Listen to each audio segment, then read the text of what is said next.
প্রিয় ভিউয়ার্স, আসসালামু আলাইকুম। আমরা আজকে একটু বাইরে এলাম ঘুরতে, আমি আর কাকা তানজির। সবাই একটু সঙ্গে থাকবেন অবশ্যই। যাচ্ছি পুলিশ বক্স হইতে কীর্তি পয়সার রোডের দিকে। আমরা কত দূর যাইতে পারি জানি না। তো খুব সুন্দর ওয়েদার এবং খুব সুন্দর প্রকৃতির মাঝে চারিদিকে বিল্ডিং উঠতে আছে। আগের সেই গ্রাম্য পরিবেশ আস্তে আস্তে সব নষ্ট হয়ে যাইতে আছে। যেইখানে চার্চ ছিল কোনো এক সময়, সেইখানে ওয়াজ ব্রিজ। এটাই বড় কথা। খুব সুন্দর আস্তে আস্তে এই যে এইসব জায়গায় দেখতেছেন, আমরা এক সময় দেখি জঙ্গল, দিনের বেলায় এইসব রাস্তায় খুব ভয় পাইতাম। সেই সব রাস্তার পাশে এখন বড় বড় বিল্ডিং উঠতে আছে। খুব সুন্দরই লাগে আসলে ব্যাপারটা। তো সম্পূর্ণ ভিডিওটা সবাই দেখবেন, সাথে থাকবেন অবশ্যই। চারদিকের প্রকৃতির একটু সবাইকে দেখাবো। দিন দিন জায়গা জমি বেচা কিনা হইতে আছে অসম্ভব পরিমাণে। আর আজকালকার দিন মানুষরা যা করে, যে টাকা কেউ ব্যাংকে রাখে না, সবাই চিন্তা করে টাকা মাটির নিচে রাখার জন্য।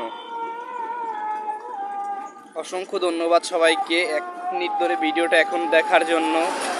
তো সবাই সাথে থাকুন, আরও ভিডিও সামনে গিয়ে করব অবশ্যই। সম্পূর্ণ ভিডিওটা দেখার চেষ্টা করবেন। এখনও যে এখানে জঙ্গলের জন্য দেখাইতে পারতেছি না, এই বড় বড় মাছের ঘের আছে, বড় বড় মাছের ঘের আছে। এই ঘেরগুলা আস্তে আস্তে মানুষের আবাসস্থলে পরিণত হয়ে যাইবে অবশ্যই। এই জায়গায় এইরকম থাকবে না কোনো কিছুই। মানুষ এখন চিন্তা করে টাকা ব্যাংকে না রাখিয়া টাকাগুলো যদি মাটির ভিতরে রাখা যায় সবচাইতে উত্তম হয়। কেননা এক কাঠা জায়গা যদি 5 লাখ টাকা কেনে একটু বালি দিয়ে ভরাট করে ওই জমি বেচতে পারবে 8 থেকে 10 লাখ টাকার উপরে।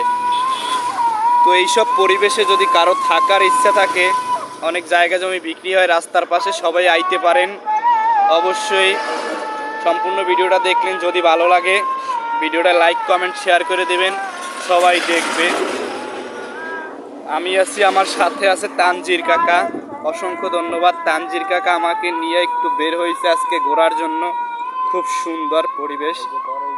এই যে আমরা একটু বড়ই বাগানের দিক যাই আজকে। কত দূর যাইতে পারবো কিনা জানি না, চেষ্টা করতে আছি কত দূর যাইতে পারি। এই যে এই পর্যন্ত ঢুকলাম, আর ঢোকার দরকার নাই। আমরা একটু মাছের ঘেরগুলা দেখাই। মাছের ঘের, কিছু ঘেরে মাছও আছে।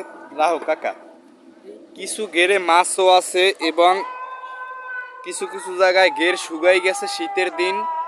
তো এখানে বীজ ধান ফালাইছে, ধানের চারা হয়েছে, এইগুলো উড়াই নিয়ে আবার এই জায়গায় লাগাইবে ট্রাক্টর দিয়ে আল চাওয়াইয়া। সবাইকে অসংখ্য ধন্যবাদ। সুন্দর একটা পরিবেশ দেখাইলাম আপনাদের। ভালো থাকবেন, আল্লাহ হাফেজ।